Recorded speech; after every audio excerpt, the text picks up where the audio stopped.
여러분, 첫 시작이 좋아야 마무리가 또 좋지 않을까요? 첫 시작하는 게 더 중요할까요? 아니면 마무리하는 게 중요할까요? 다 중요하죠. 다 중요하죠. 그런데 보통 사람들이 하는 이야기가 있습니다. 그것은 뭐냐면 유종의 미라는 이야기를 해요. 마무리가 중요하다라는 거죠. 첫 시작하는 것도 상당히 중요합니다. 그런데 더 중요한 것은요, 어떻게 마무리하느냐, 이것은 더욱 중요합니다. 이러한 말이 있더라고요. 무엇이든지 알기는 어렵지 않으나 실천하기가 어렵고, 실천하기는 어렵지 않으나 끝내기가 어렵다, 이런 말이 있어요. 참 재밌는 말이죠. 알기는요 어렵지 않아요. 뭐 요즘에 얼마나 지식이 넘치는 시대입니까? 뭐 스마트폰 해서 검색만 하면 다 알 수 있는 그런 시대 아니겠어요? 그런데요, 다 아는 것만 중요한 게, 그 안 것을요 뭐 하기가 어려워요? 실천하기가 너무 어려워요. 그런데 이제 그래, 내가 한번 실천해보자 라고 실천을 시작을 했어요. 그랬는데 실천은 하는데 뭐 하기가 어려워요? 끝내기가 어려운 거예요. 작심 3일이라는 얘기도 하지 않습니까? 그러니까 마무리가, 끝내는 것이 이렇게 참 중요하다는 얘기죠. 사실 이 이야기는요, 옛날에 어떤 신하와 임금이 나누었던 이야기 중에 속한 부분입니다. 당나라 태종, 당태종이 있었는데, 그 신하 중에 위징이라는 신하가 있었다고 그래요. 위징. 이 위징이라는 신하가 이 당태종한테 여러 가지 간언을 했다고 그럽니다. 임금이, 왕이, 황제께서 이렇게 하시면 유종의 미를 거둘 수가 없습니다. 그러면서 용감하게 당태종에게 간언을 했던 이야기들이 있는데, 그 중에서도 이러한 이야기, 알기는 어렵지 않으나 실천하기는 어렵고, 실천하기는 어렵지 않으나 끝내기가 어렵다라는 이 말을 했다고 그래요. 참 의미심장한 이야기 같습니다. 당태종은 그럼 어떻게 했을까요? 이 신화에 대해서. 네, 당태종은 지혜로운 사람이라 이 위증의 이야기를 받아듣고 그 자신의 모습을 고치고 또한 나라를 잘 다스렸다라는 그러한 이야기가 있습니다. 여러분, 그래요. 한 나라를 다스리는 사람이 유종의 미를 거두지 못하면 그 한 나라에 너무나도 어려움을 줄 수밖에 없습니다. 여러분, 한 인생이요, 유종의 미를 거두지 못하면요, 그 인생이 마지막에 무너지는 것 아닐까요? 여러분, 신자가 믿음 안에서 유종의 미를 거두지 못하면 영원한 후회와 고통을 느끼지 않겠습니까? 그렇습니다. 그렇다면 우리 신자들에게, 우리가 믿음의 백성들에게 유종의 미는 과연 무엇일까요? 저는 신자의 유종의 미는 이 땅에서도 중요하지만 새하늘과 새 땅과 연결되어 있다라고 봐요. 새하늘과 새 땅은 우리 신자 모두가 꿈꾸고 소망하는 것 아니겠습니까? 죽어서 가는 천국, 이것을 우리는 바라고 기대하고 있죠. 주의 백성들은 주님께서 재림하실 때 부활하게 됩니다. 부활한 백성들은 새하늘과 새 땅으로 옮겨지지요. 그 새하늘과 새 땅의 영광스러운 모습에 대해서 우리는 살펴보았습니다. 그러면 앞으로 새하늘과 새 땅에서 우리가 할 일은 뭐냐 이거죠. 앞으로 새하늘과 새 땅에서 그럼 뭐하고 영원토록 사느냐 하는 것은 우리에게 너무나도 중요한 문제라는 것입니다. 사랑하는 성도 여러분, 과연 새하늘과 새 땅에서 주님과 함께 산다는 말은 어떤 의미가 있을까요? 새하늘과 새 땅에서 신자는 주님과 어떠한 관계를 가지고 살아가는 것인지를 오늘 우리 이 성경의 말씀을 통하여 함께 살펴보기 원합니다. 사랑하는 성도 여러분, 사실요, 제가 이 새하늘과 새 땅, 천국에 대한 이야기를 말씀을 나누는데 이게 준비하는 게 쉽지 않더라고요. 이게 새하늘과 새 땅에 대한 이야기를 하면 어떤 분들 이렇게 얘기할 수도 있을 거예요. 그럼 전 목사 가봤냐? 성국 가봤냐? 가봤으면 좀 가보고선 얘기를 해라 라고 이야기하실 분들도 계실 수 있어요. 그래요. 사실 저 아직 안 가봤습니다. 안 가봤어요. 그런데 한 가지 제가 또 말씀드릴 게 있는데요, 저는요 홍해바다도 건너본 적은 없어요. 홍해바다도. 이게 무슨 말씀인지 아시겠죠? 구약 성경에 이스라엘 백성이 홍해바다를 건넜다는 것, 우리가 그 경험을 해서 그 말을 믿나요? 하나님의 무엇이니까? 말씀이니까 믿는 거잖아요. 갈보리 언덕에서 우리를 위해서 십자가에 달려 죽으신 주님이 그 죽으심으로 내 죄가 용서됨을 우리는 믿습니다. 그 갈보리 언덕에서 일어난 그 사건을 믿는다면 오늘 신구약 66권 1189장의 맨 마지막 장에 있는 오늘 새하늘과 새 땅에 대한 이 이야기도 출애굽을 믿는다면, 갈보리 십자가의 은혜를 믿는다면 이것도 하나님의 말씀으로 우리가 받아들여야 되는 줄 여러분 믿으시기 바랍니다. 그렇습니다. 천국에 관한 이야기, 과연 새하늘과 새 땅은 어떠한 곳일까? 거기에서 하나님을 만날 텐데 그분과의 이루어지는 교제는 무엇인지를 우리 함께 살펴보기 원합니다. 먼저 하나님과의 영원한 사귐이 이루어지는 것을 오늘 성경은 뭐라고 표현하고 있냐면요, 생수의 강에 대해서 말하고 있어요. 하나님과 신자가 누리는 영원한 새하늘과 새 땅에서의 은혜를 무엇이라고요? 생수의 강으로 표현하고 있는 것을 볼 수가 있습니다. 오늘 요한계시록 22장 1절 말씀인데요, 우리 한 목소리로 기록된 하나님의 말씀을 읽어보도록 하겠습니다. 또 그가 수정같이 맑은 생명수의 강을 내게 보이니 하나님과 및 어린 양의 보좌로부터 나와서. 아멘. 그렇습니다. 여기 보니까요, 수정같이 맑은 무엇이 있어요? 생명수의 강을 내게 보이니. 사도 요한이 하나님이 보여주시는 모습을 본 거죠. 21장의 새하늘과 새 땅에 대해서 봤다면 22장은 생명수의 강, 아주 맑은 생명수의 강을 하나님이 보여주셨다라는 겁니다. 여러분, 이 수정같이 맑다는 것은 이게 아주 맑은 강인 것 같아요. 그런데 요한계시록 마지막에 이러한 강에 대한 이야기를 하고 있는데요, 성경이 강에 대한 이야기를 하는 곳이 한 군데가 더 있어요. 에스겔서에 보니까요 47장 8절에 이런 부분이 있습니다. 제가 읽어드릴게요. 그가 내게 이르시되 이 물이 동쪽으로 향하여 흘러 아라바로 내려가서 바다에 이르리니 이 흘러내리는 물로 그 바다의 물이 되살아 나리라. 아멘. 여러분, 이건 무슨 말이냐면요, 에스겔 47장에 보면 에스겔이 하나의 환상을 봅니다. 그 환상의 내용은 뭐냐면 성전 문지방에서요 물이 콸콸콸콸 흘러나오는 거예요. 그래서 성전 문지방에서 콸콸콸콸 흘러나오던 물이요, 보니까 발목에 차고요, 무릎에 차고요, 허리에 차고요, 나중에는요 건널 수 없는 강이 되는 거예요. 그런데 그 성전에서부터 흘러나온 물이 어디로 가느냐, 그게 바로 오늘 8절이에요.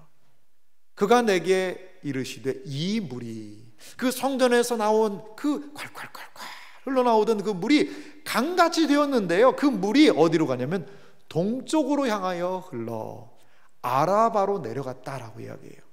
그래서 바다에 이르리니라고 이야기하는데요, 여러분, 예루살렘에 성전이 있습니다. 성전의 동쪽으로 이렇게 내려가서 흐르면 거기가 어느 지역인지 아세요? 아라바의 바다라고도 하는데요, 그 지역이 어디냐면 바로 사해 바다입니다. 사해 바다. 사해 바다는요 이 염도가 너무 높아요. 일반 바닷물보다도 염도가 높아서요 거기서는요 사람이요 빠져 죽으려고 해도 안 빠져요. 그냥 그런다고 그러더라고요. 그래서 사해 바다에 누워서 신문 보는 그런 사진도 있지 않습니까? 그러니까 생물이 살 수 없는 거예요. 너무 작아지고 온갖 합성물들이 거기에 꽉 들어차 있어서, 그래서 그 바다를 무슨 바다? 사해 바다다라고 얘기해요. 죽음의 바다입니다. 너무 놀랍지 않습니까? 그런데 그 바다에 물이 들어가서 물이 살아난다는 겁니다. 자, 물이 살아나게 되면 어떻게 되는지 보실래요? 에스겔 47장 9절입니다. 함께 읽습니다. 이 강물이 흐르는 곳마다 번성하는 모든 생물이 살고 또 고기가 심히 많으리니 이 물이 흘러 들어가므로 바닷물이 되살아 나겠고 이 강이 흐르는 각처의 모든 것이 살 것이며. 아멘. 그 사해 바다가요 모든 생물이 살아난대요. 그 사해 바다예요 어부들이 생기고 물고기들이 심이 많게 되겠다는 거죠. 그래서 이 강이, 그 강이 흐르는 각처에 무엇이요? 모든 것이 살아난다 라는 환상을요, 에스겔 47장에서 보여주고 있다는 거죠. 많은 성경학자들은요, 이게 무슨 뜻일까를 생각했습니다. 그런데 이것이 바로 복음의 역사라는 거예요. 신약교회의 복음의 역사라는 겁니다. 하나님의 복음이 흘러가는 곳마다 생명이 살아납니다. 하나님의 복음의 역사를 받아들이는 심령마다 영혼이 살아납니다. 깨어졌던 가정들이 회복되어지고, 깨어졌던 인생들이 회복되어지고, 주님께로 돌아와서 새로운 생명을 누리게 되는 것, 이것이 바로 복음의 역사요, 신약교회의 모습 아니겠습니까? 그렇습니다. 이렇게 놀라운 하나님의 은혜의 역사, 생명강의 역사가 어디에서요? 새하늘과 새 땅에서 이루어지고 있는 것을 오늘 사도 요한은 바라보았다는 겁니다. 오늘 요한계시록 22장 1절에 또 한 부분에 이런 부분이 있습니다. 제가 다시 한번 1절을 읽어보면요, 그가 수정같이 맑은 생명수의 강을 내게 보이니 하나님과 및 어린 양의 보좌로부터 나와서라고 이야기합니다. 이러한 살리고 놀라운 생명의 역사가 어디로부터 근원하고 있습니까? 하나님과 및 어린 양의 보좌로부터 나오는 거예요. 여기가 수원지입니다. 여기가 수원지입니다. 그런데요, 이 표현이 상당히 놀라워요. 지금까지 요한계시록을 보면은요, 그 보좌는 누가 앉아 계셨죠? 하나님의 자리입니다. 하나님의.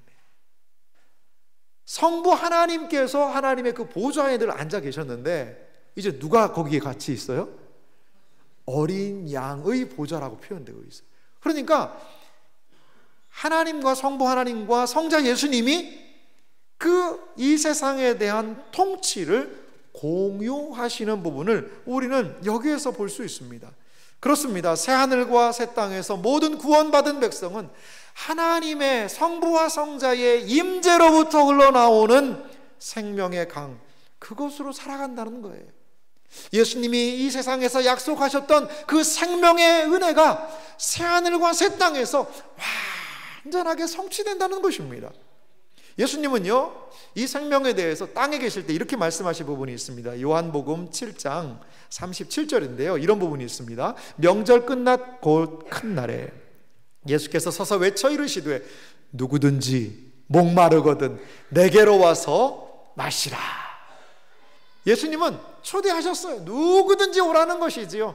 그러면서 38절은 예수님이 한 약속을 이렇게 하고 계십니다. 함께 읽겠습니다.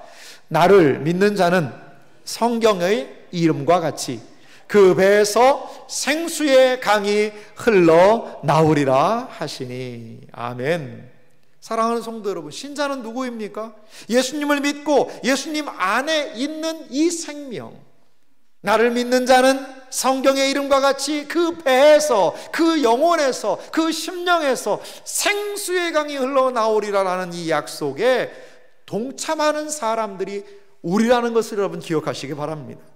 결코 이 땅에서 경험할 수 없는 영적인 생명을요, 예수님은 이 땅에서 우리에게 누리게 하신다는 거죠.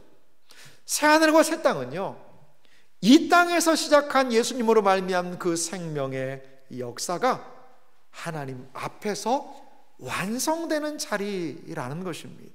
우리 안에 시작된 영생의 역사는 새하늘과 새 땅에서 생명수의 강이 되어 풍성하게 새하늘과 새 땅을 적실 것이라는 거죠.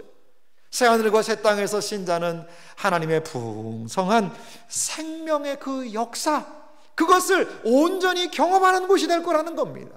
사랑하는 성도 여러분, 새하늘과 새 땅은 이러한 하나님의 생명의 역사가 풍성한 곳임을 여러분 믿으시기 바랍니다.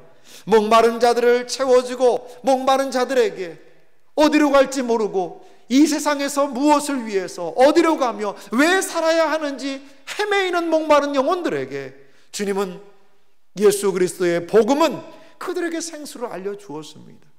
이제 새하늘과 새 땅은 이 땅에서 경험했던 맛보기와 같았던 그 생명의 역사가 온전하고 완전하게 생명수의 강을 통하여 실현되는 곳이라는 것을 우리에게 말해주고 있습니다.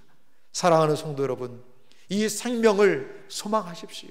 이 놀라운 생명의 역사에 동참할 수 있는, 이 주님이 말씀하신 이 놀라운 은혜를 믿을 수 있는 여러분들이 되시기를 주님의 이름으로 축원합니다. 또한 이 하나님께서 새하늘과 새 땅을 통하여 우리에게 주어주시는 생명의 역사가 있습니다. 그것은 바로 생명나무를 통하여 우리에게 주시는 은혜라는 것이죠. 오늘 요한계시록 2장 22장 2절 말씀 보니까 이런 부분이 있는데요, 2절 말씀을 우리 함께 같이 읽어보도록 하겠습니다. 함께 읽습니다. 길 가운데로 흐르더라. 강 좌우에 생명나무가 있어 12가지 열매를 맺되 달마다 그 열매를 맺고 그 나무 잎사귀들은 만국을 치료하기 위하여 있더라. 아멘. 이제 생명강이 쭉 흘러갑니다. 흘러가는데요, 그 강 뭐예요? 좌우편에 무엇이 있습니까? 생명나무가 거기 있다라는 거예요. 나무가요. 여러분, 생명나무는 어떤 나무일까요? 생명나무 하면 여러분 뭐가 생각이 나십니까? 생명나무 하면, 그렇죠, 에덴 동산이 좀 생각이 나시죠? 맞습니다. 생명나무가 원래 있던 곳은 이 땅의 에덴 동산이었어요. 그 생명나무의 역할에 대해서 창세기 3장 22절 보니까요, 생명나무를 이렇게 이야기를 합니다. 제가 읽을게요. 여호와 하나님이 이르시되 보라, 이 사람이 선악을 아는 일에 우리 중 하나같이 되었으니 그가 그의 손을 들어 생명나무 열매도 따먹고 영생할까 하노라 하시고. 여러분, 생명나무의 의미는 무엇이냐? 바로 생명나무를 먹으면 뭐 하는 거죠? 영원히 사는 거예요. 그게 바로 생명나무의 의미라는 것입니다. 새하늘과 새 땅에는요, 이 생명나무가 강 좌우편에, 생명수의 강 좌우편에 늘어져 있다는 겁니다. 그런데요, 이 생명나무의 특징이 있어요. 다시 한번 성경구절 계시록 22장 2절 말씀 보여주실래요? 거기 보면 이런 특징이 있는데요, 12가지 열매를 맺되. 자, 몇 가지죠? 12가지 열매를 맺어요. 근데 달마다 그 열매를 맺고 그 나무 잎사귀들은 만국을 치료하기 위하여 있더라. 이 생명나무의 특징이 있는데, 여러분 12가지 열매를 맺는 거예요. 12가지. 그런데 달마다 그 열매를 맺는다는 거죠. 이것을 통하여서 생명나무가 주는 것은 어떤 좀 이미지가 느껴지세요? 무엇인가? 풍성하죠. 풍성합니다. 이 땅의 그 유실수는요, 한 가지의 열매를 1년에 딱 한 번밖에 맺지 못하잖아요. 그런데 새하늘과 새 땅에 있는 이 생명나무는요, 12가지 열매를요 달마다 맺는다는 거죠. 달마다. 이것을 좀 비약적으로 설명해 보면 여러분 이렇게 설명도 할 수 있지 않을까요?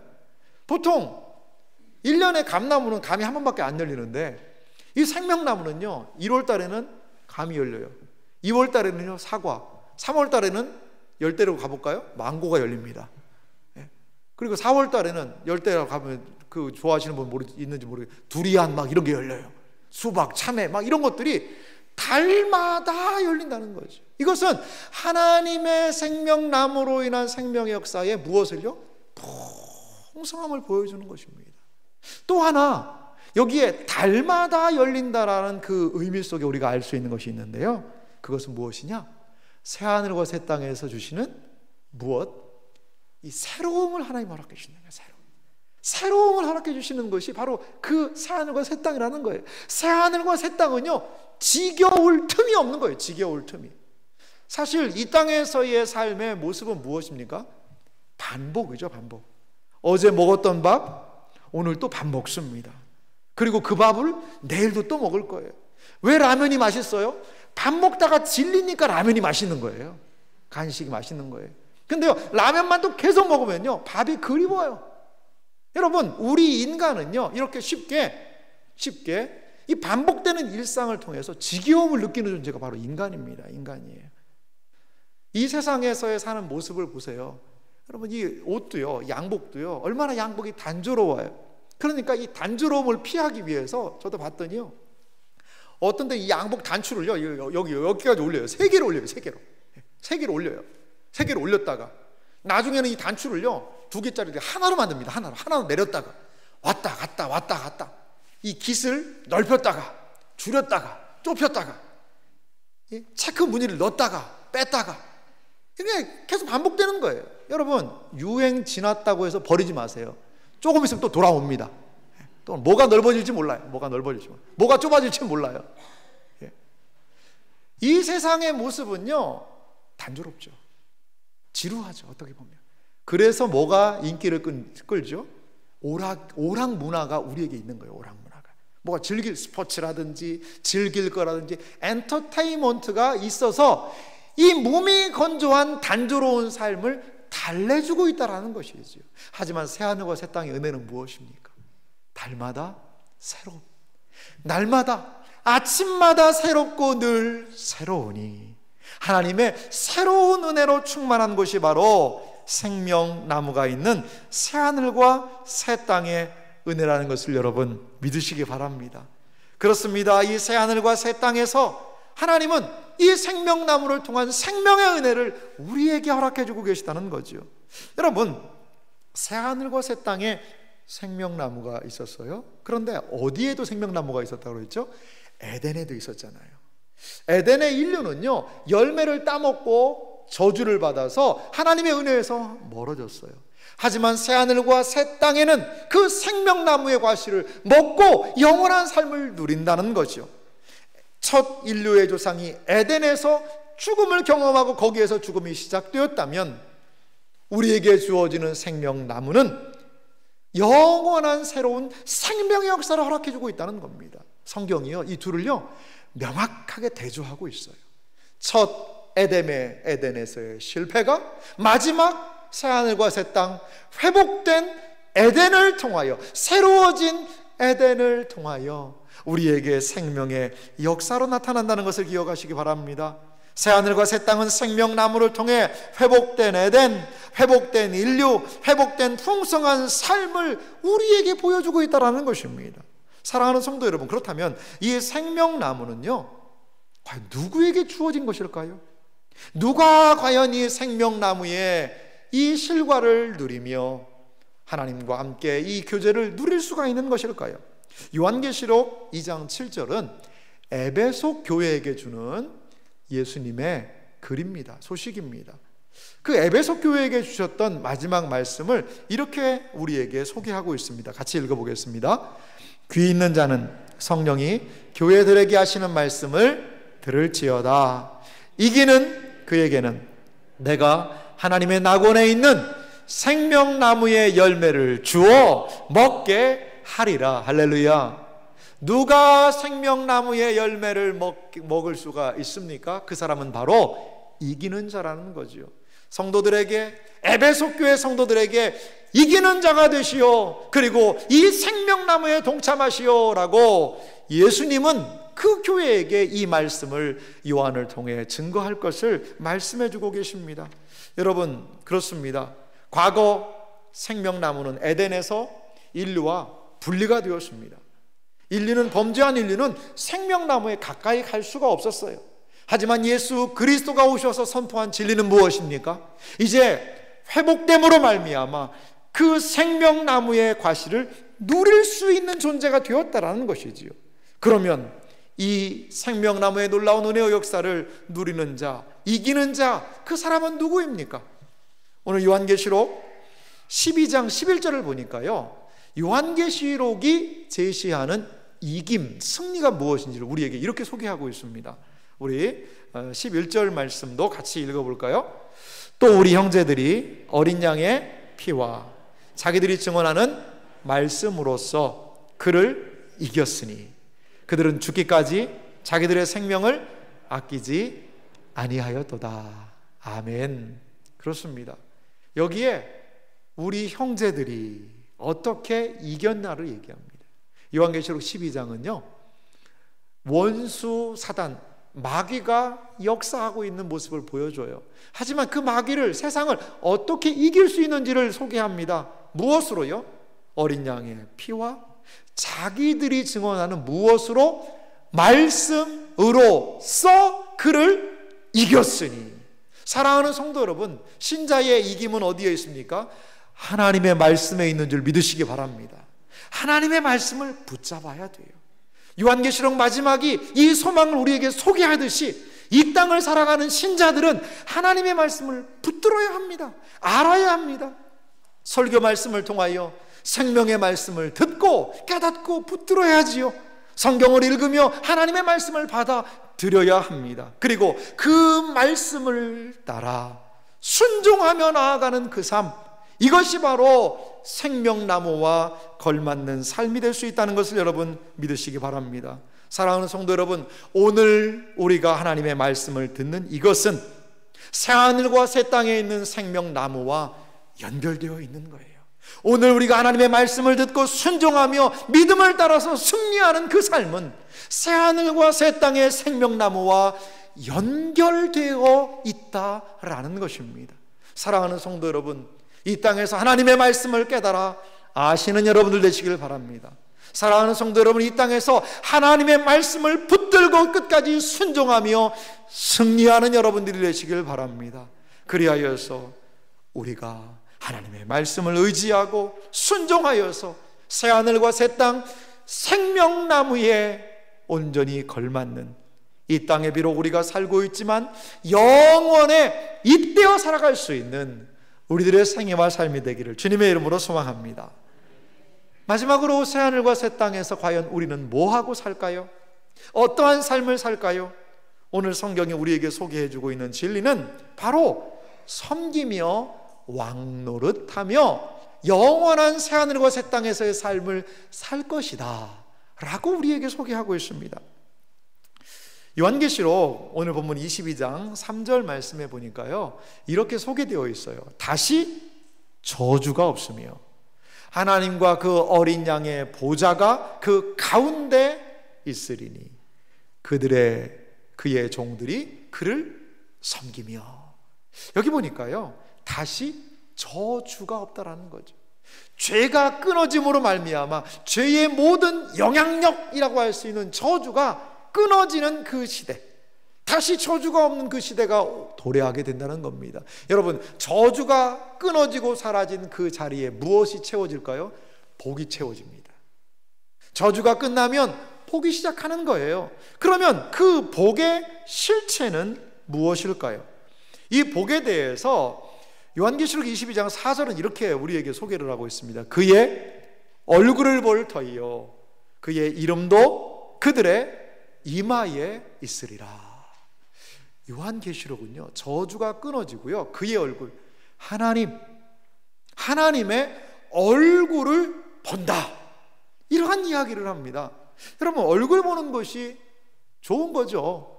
그 연애하다가 전화통화만 하다가 얼굴을 보면 얼마나 좋겠어요. 만나면 얼마나 좋아요. 그런 것과도 좀 연결이 될 수가 있는 것 같아요. 그런데요, 구약 성경에 보면은요, 하나님의 얼굴을 사람이 못 봤습니다.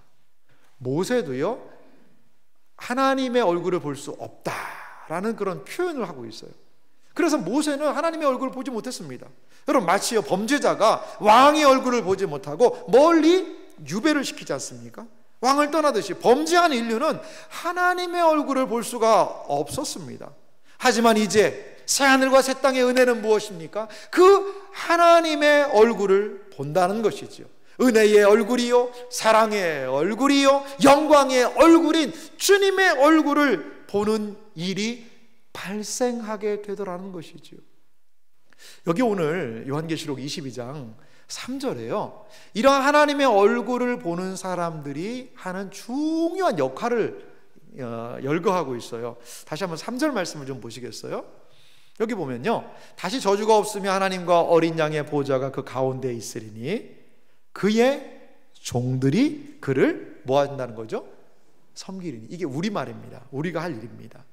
여기 보면 그의 종들이라고 이야기를 하고 있어요. 그의 종들이.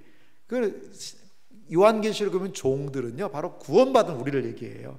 우리가 하나님의 종이거든요. 구원받은 백성들이 이렇게 이해할 수도 있습니다. 근데 그 종들이 하는 일이 뭐냐? 하나님을 뭐 한다는 거죠? 섬기리니 라고 이야기하고 있어요. 섬긴다는 거죠. 이 섬긴다는 단어가요, 너무나도 중요한 의미가 있다는 거죠. 이 섬긴다라는 단어는요, 어떤 용어였냐면 구약의 제사장들이요 성전을 섬길 때 사용한 용어가 바로 이 단어였다는 거예요. 자, 역대상 28장 13절 말씀을 좀 제가 읽겠습니다. 또 제사장과 레위 사람들의 반열과 여호와의 성전에서 섬기는 모든 일과 여호와의 성전을 섬기는 데에 쓰는 모든 그릇의 양식을 설명하고, 여러분 여기 이게 성전 분위기입니다. 성전을 누가 섬기냐? 제사장과 레위 사람들이 여호와의 성전에서 섬겼다는 거죠. 섬기다 혹은 봉사하다라는 이 에베드라는 용어가 쓰였는데 이 단어 자체가 여러분 어디에도 지금 쓰고 있냐면 요한계시록의 마지막에도 쓰인다는 거죠. 여러분 이건 매우 놀라운 일이에요. 새하늘과 새 땅에서 우리가 섬긴다라는 용어를 구약 성경에서 자주 쓰는 제사장들이 성전을 섬긴다는 용어로 갖다 썼다는 것은 무슨 의미가 있을까요? 새하늘과 새 땅에서 있는 신자의 모습은 구약의 뭐하고 똑같다? 제사장하고 똑같다는 거예요. 맞아요. 새하늘과 새 땅에서 우리 그냥 덜렁덜렁 어디 그냥 가서 쉴 데 없나 놀 데 없나 그게 아니라 마치 구약의 제사장들이 성전에서 하나님을 가장 가까이에서 예배로 백성들을 위하여서 하나님을 섬겼듯이 새하늘과 새 땅에서는요 그 주님을요 우리가 구약의 제사장과 같은 존재가 되어 주님을 예배하고 경배하고 섬기는 일을 하게 되더라는 것입니다. 새하늘과 새 땅에서 우리의 신분은요 그냥 있는 존재가 아니라 제사장과 같은 존재로, 거룩한 대제사장과 같은 존재로 하나님이 우리를 바꾸어 주셔서 그 섬김하게 하시겠다는 겁니다. 그렇습니다. 구약의 제사장들은 하나님을 섬겼지만 그분의 얼굴을 보지 못했습니다. 하지만 새하늘과 새 땅에서 제사장과 같이 섬기는 우리들에게는 구약이 성취하지 못한 특권이 주어집니다. 그것은 무엇입니까? 최고의 복인 하나님의 얼굴을 보는 거예요. 구약 성경의 최고의 복이 뭔지 아세요? 돈 많고 오래 살고 부자 되고 그걸 최고의 복이라고 이야기하지 않아요. 제사장들이요 백성들을 축복한 내용이 있어요. 아론이요 백성들을 축복한 내용이 있는데 그 내용이 무엇이냐? 민수기 6장 25절입니다. 어떻게 제사장들이 백성들을 축복했는지 민수기 6장 25절 26절을 같이 한번 읽어보겠습니다. 함께 읽습니다. 여호와는 그의 얼굴을 내게 비추사 은혜 베푸시기를 원하며 여호와는 그의 얼굴을 내게로 향하여 드사 평강 주시기를 원하노라 할지니라 하라. 아멘. 제사장이 이걸 백성들에게 축복하는 겁니다. 여호와는 그의 얼굴을 내게 비추사 은혜 베푸시기를 원하며 여호와는 그의 얼굴을 내게로 향하여 드사 평강 주시기를 원합니다 라고 축복하라는 거예요. 여호와의 얼굴을 비춘다는 것은요 구약에서 가장 복 중에 복, 지복이었다는 것이죠. 그런데 신약의 그 새하늘과 새 땅에서 우리에게 주신 은혜와 복은 무엇입니까? 우리를 제사장과 같은 존재로 만드셔서 새하늘과 새 땅에서 그 여호와 하나님의 얼굴을 보며 그분을 섬기는 그러한 놀라운 은혜의 역사가 우리에게 이어진다라는 것입니다. 요한계시록 22장 5절은 그래서 이렇게 말하고 있습니다. 다시 밤이 없겠고 등불과 햇빛이 쓸데없으니 이는 주 하나님이 그들에게 비치심이라 그들이 세세토록 왕노릇 하리로다. 아멘. 사랑하는 성도 여러분, 그래요. 주님의 햇빛과 등불이 필요 없을 정도로 하나님의 밝은 은혜의 빛이 그 얼굴빛이 비치니까요 그들에게 진정한 평강, 진정한 은혜가 완전하게 이루어진다라는 것입니다. 그리고 그들에게 주어지는 약속이 있죠. 그것은 무엇이냐? 그들이요 세세토록 뭐 한다는 거예요? 왕노릇 한다는 거예요. 왕노릇. 새하늘과 새 땅에서요 우리 신자들에게 주어지는 은혜가 무엇이냐? 왕노릇이라는 거죠. 왕노릇입니다.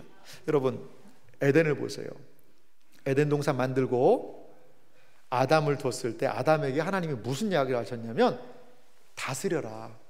이거를 잘 다스리라고 이야기를 했어요. 그런데 아담이요, 에덴 동산 잘 다스렸어요? 못 다스렸어요? 못 다스렸죠. 왜? 뱀의 유혹에 꼬임에 넘어가 가지고요, 이 오히려 뱀의 다스림을 받는 거예요. 뱀의 지배를 받는 거예요. 죄의 지배를 받게 된 겁니다. 에덴 동산에서는 이거 실패했습니다. 그런데요, 새하늘과 새 땅에서 하는 일은 뭡니까?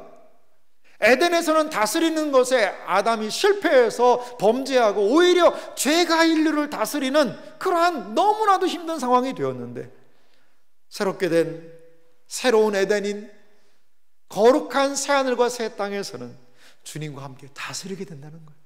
주님의 통치를 받는다는 거죠. 누구도 우리를 구속할 수 없는 그러한 새하늘과 새 땅에서의 사양의 은혜는 옛 과거 에덴에서의 실패가 새롭게 회복된다는 것입니다. 사랑하는 성도 여러분, 죄와 싸워야 하는 이유가 바로 이거예요.